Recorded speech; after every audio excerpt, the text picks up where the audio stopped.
Hey, ladies and gentlemen, thanks so much for joining us on another Try Science. Mr. Drew here, and we are talking about levels of organization. So keep checking Schoology, make sure you have your homework done, make sure you're doing your test retakes if you want, and let's talk about what we're made of today. So our first question here is, what are you made of? Now you might say, I know what I'm made of cells. But are all cells the same? Well, it turns out, actually no. Depending on what the cell needs to do, they have many specialized shapes and functions. So let's take a quick look at some different types of cells.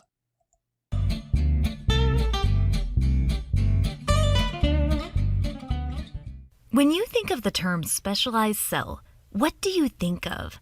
Well, when I was younger, I used to imagine this super cell that was really important and did all of these special tasks. I don't know, like some kind of special agent cell. Yeah, I kind of had that wrong.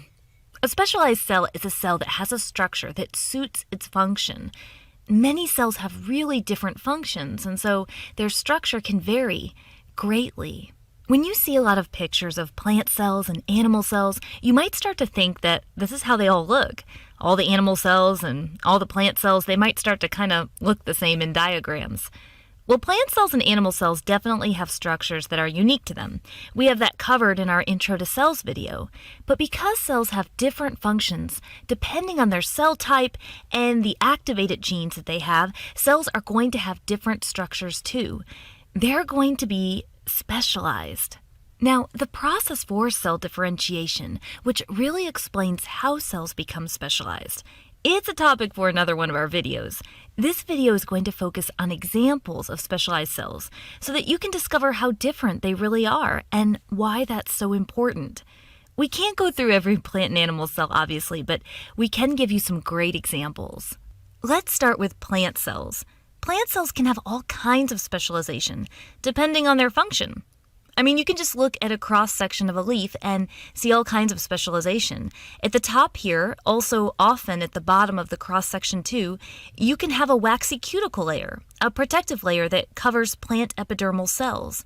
Plant epidermal cells, among their many functions, are important in forming a boundary from the outside. They help keep plants from losing precious water. And epidermal cells can be up here on the top of the leaf. That's the upper epidermis, and they can also be down here on the bottom, the lower epidermis.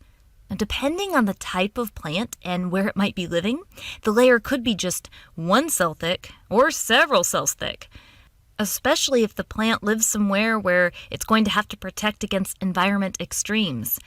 Many plant epidermal cells do not even contain chloroplasts because for a lot of plants, that's not a main function for epidermal cells. Guard cells are specialized epidermal cells that have an important job of controlling the opening and closing of stomata, which are pores in the leaf. They tend to be at the bottom of the leaf, but as always, there are some exceptions. See, you want stomata to be open to let the exchange of gases through, but you don't want them to be open if you don't have enough water in the plant because water can get out. There's a balance. We have a video on that.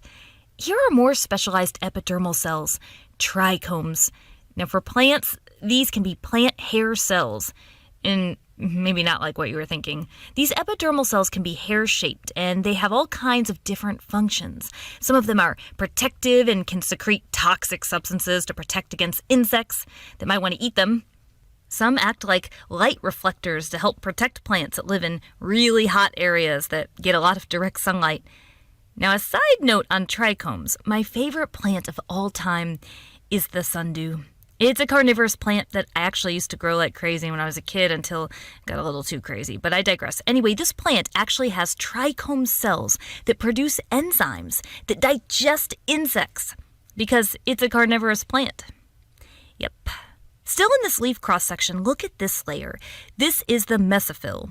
Here are the palisade mesophyll cells. These cells are really important for capturing light, so they're specialized for this task. Guess what they have a lot of? Chloroplast. Lots of chloroplast, making glucose from the sun, food for the plant. Underneath it, take a look at these spongy mesophyll cells. These cells that make up this area are pretty loosely packed. They have irregular shapes. They can have chloroplasts, but in many plants they may not have as many chloroplasts as the palisade mesophyll cells because in many plants the spongy mesophyll cells don't do as much photosynthesis as the palisade mesophyll cells do. Their irregular shape combined with loose organization gives space for gas exchange, which you need for photosynthesis. This vein here contains the xylem and the phloem. We talk about these vessels in another clip, but the cells that make up these vessels are specialized for transporting water in the xylem or products from photosynthesis in the phloem. Okay, so we just saw a few examples of specialized plant cells. Let's take a look at specialized animal cells. How about the animal cells in your human body? Let's take red blood cells, RBCs, erythrocytes, so many names. They contain hemoglobin in their cytoplasm, which is a protein that helps them carry oxygen. They have a disc shape, which maximizes surface area for carrying oxygen. And they are also fairly flexible, which is helpful when squeezing through small capillaries. Here's a fun fact. When they are mature, they actually don't have a nucleus, or a lot of other organelles.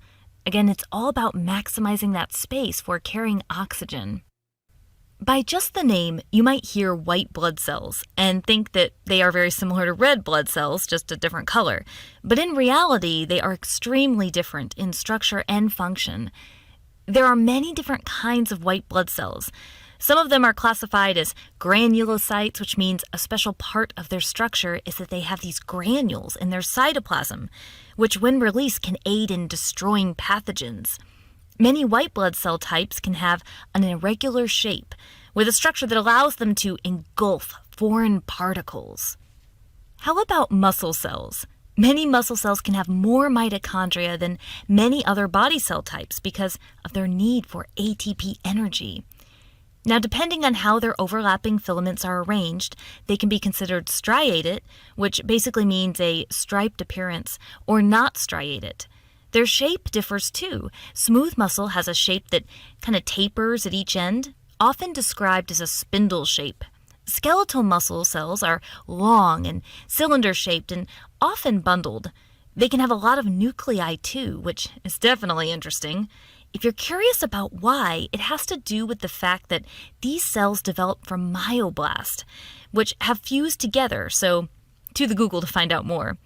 Now, cardiac muscle cells have many similarities to skeletal muscle, but because they have such an important function with the beating of the heart, they have to be in sync. They have what are called intercalated discs, and those join them and help carry the signal to maintain the heartbeat. Cardiac muscle cells are often branched, and they too can have more than one nucleus. Well, with our limited time, we want to mention one more specialized animal cell, neurons. Oh boy, where do we begin? Neurons are the cells that can sense a stimulus and transmit signals. Common places to find them include your brain or your spinal cord.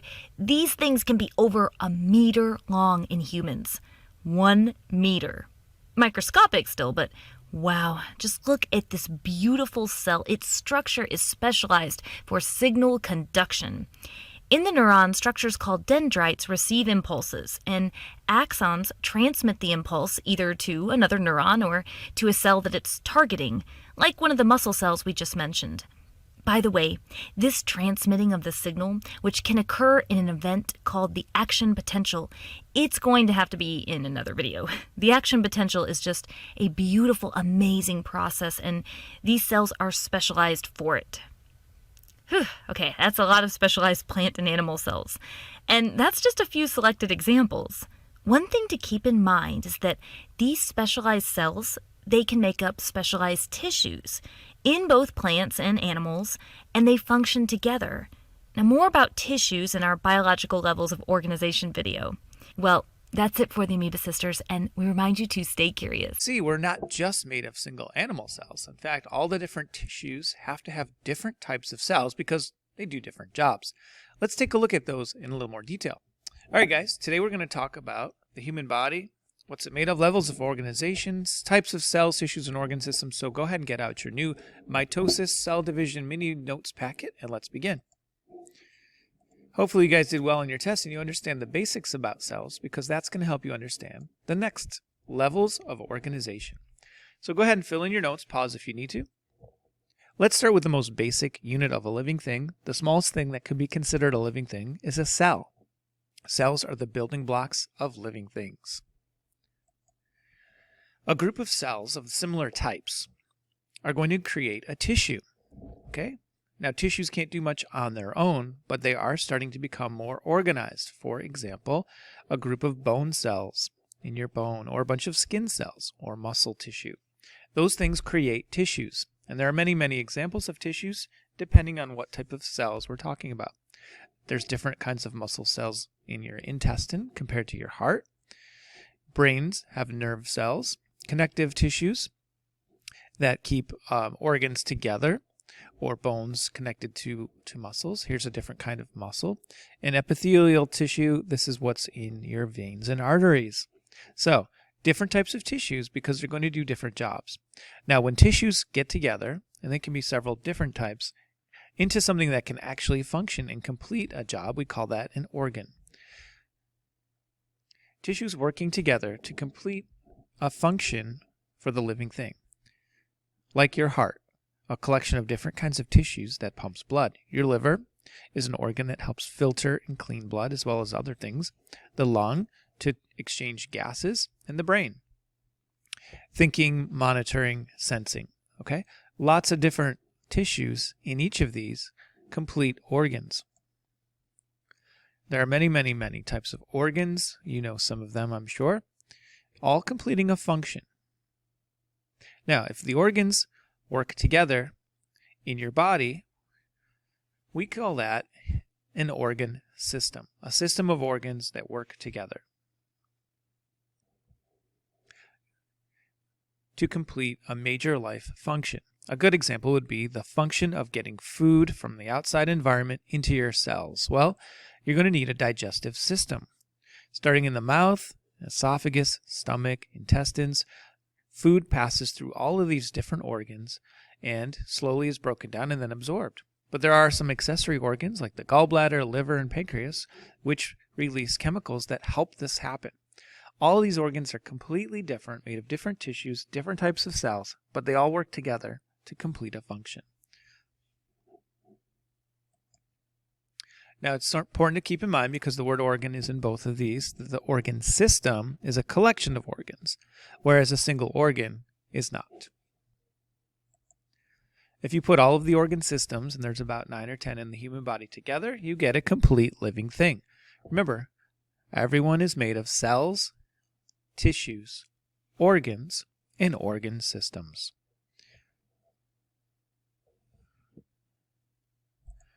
In a simple phrase to help us remember that, CTOSO. Can Timmy organize some ores, crusty toast over sour onions? Come up with a phrase that helps you remember C for cell, tissues, organs, system, and organism. Each building on the other, from simple to complex. Next page of your notes on the back, your job is to put the following in order from smallest and least complex to largest and most complex. Now we've given you 9 choices, and we're starting at number 1, smallest, 9, largest. Go ahead, pause the video, fill in, come back, and let's review the answers. Okay, welcome back. Let's put these in order from smallest to largest. Let's start with largest. Sure, why not? The thing that is the largest on this chart is the organism, a complete living thing. And the smallest in our word bank is the electron. The electron, the smallest part of an atom. So electrons are part of atoms,